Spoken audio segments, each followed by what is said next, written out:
Welcome to Super Fast Tortoise. All you new subscribers, thanks for joining the creep. It gets me right in the feels. It gets me right in the feels. I appreciate it, and let's keep this channel growing. Today's episode is about the top 5 tips to helping new and newer players acclimate to your local game store. So this video is for those people who have not been to a local game store for their hobby. If you are a person who attends a local game store and has tips to help people acclimate to their game store, feel free to drop those in the comment section below. So let's start this episode right now. Tip number 1. Number one. Invest in a backpack or a carrying case for the hobby you want to be in. So as you get into collecting in your hobby, say it's a figures game to Magic the Gathering, you're going to need a place to store and carry your collection wherever you go. This is a good thing to invest in. Having a backpack and or a carrying case is good for the Magic players who start, because they start getting new decks and their trade binders start coming together, and you need a place to store them so they are not all over the table, but in a confined place that you can keep safe until you need them. Tip number 2. You cannot YouTube the local game store experience. And you're not going to get the full experience of your local game store off YouTube. You could probably find your store on YouTube, maybe, if it's there, but you're not going to get the experience of it. The experience of your local game store can only be had by walking in and talking to people who work there, seeing what they have, what their selection is. You can go online and order anything online, but it's that special thing to go in and to see on the shelves what games they have. It is your experience to see the games they have behind the counter. It is a part of your experience to ask about the hobbies you want to get into. To get that knowledge person to person in a local game store is invaluable. Building rapport with your local game store is a massive deal. Don't just take my word for it. Go to your local game store. And some helpful ideas for you to go to your local game store is to call them first. See what days are not as busy as others, because they usually have scheduled events for tournaments and groups of people to come in to play a certain hobby, like Magic the Gathering, some figurine game, or something else like Yu-Gi-Oh!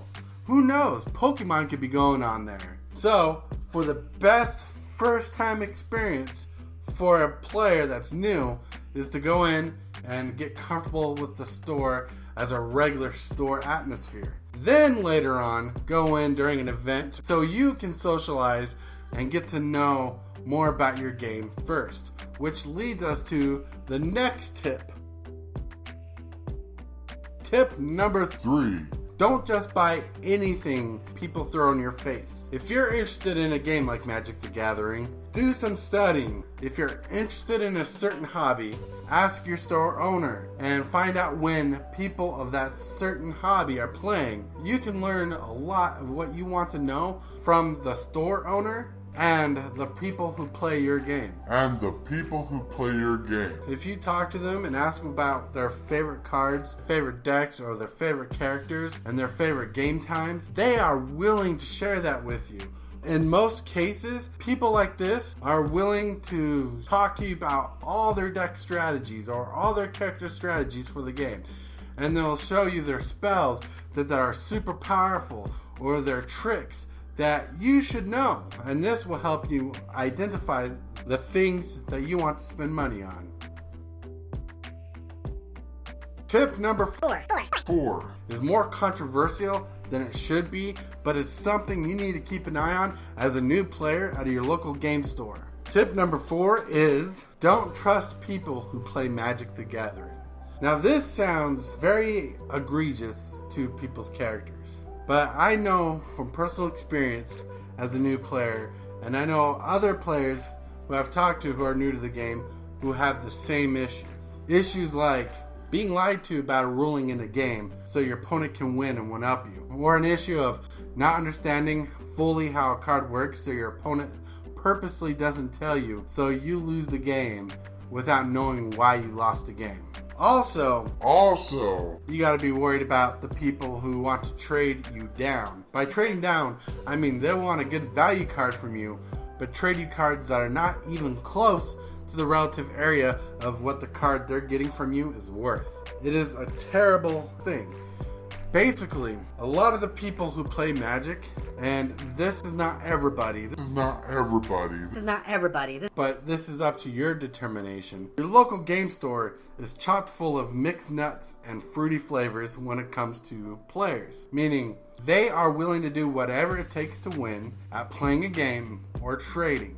And flex the rules so they win. Seems ridiculous, but it's out there. So when playing a game of Magic the Gathering at a tournament, instead of asking the person in front of you for advice, call for a judge. They are there, so they can help you with your rulings, so you don't have to worry about your opponent giving you the answers that best benefit themselves.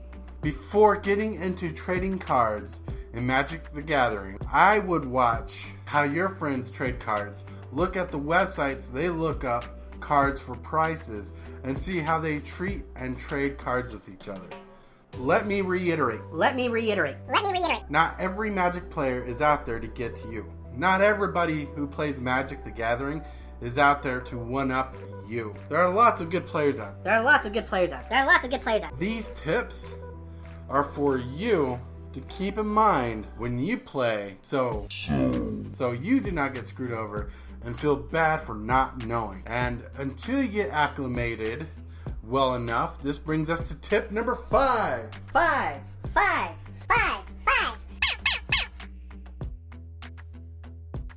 Tip number 5. Until you are confident and comfortable with your surroundings, with the people and your game store, do not have your trade binder out anytime you have your deck out. Do not have your trade binder out if you're playing a game. Do not have your trade binder out if you're not at a table. Do not leave your stuff on the table. Until you're confident, comfortable, and fully acclimated into your game store, do not leave your trade binder out when you're not using it. If you're playing a game of Magic the Gathering, do not have your trade binder out at all. Do not have any distractions out. Keep your mind focused. Keep your mind clear. Keep everything about you in your backpack, in your carrying case, whatever you have, so you do not have to worry about what's happening with your stuff.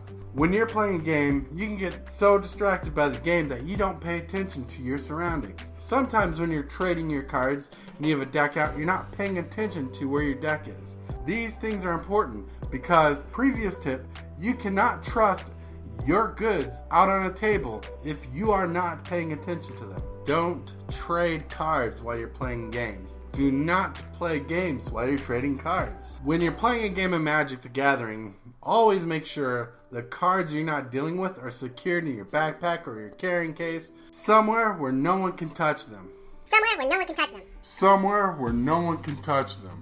Everybody is a suspect in wanting to take your stuff.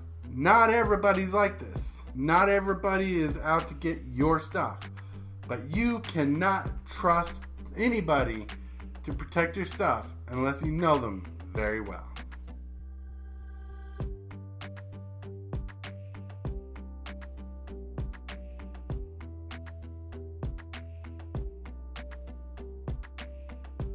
Well, that's the time we got for our show. Hope this video's helped you.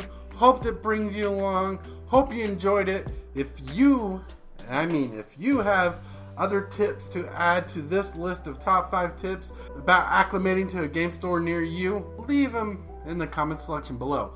All is welcome and much is appreciated. Thank you. And you are amazing.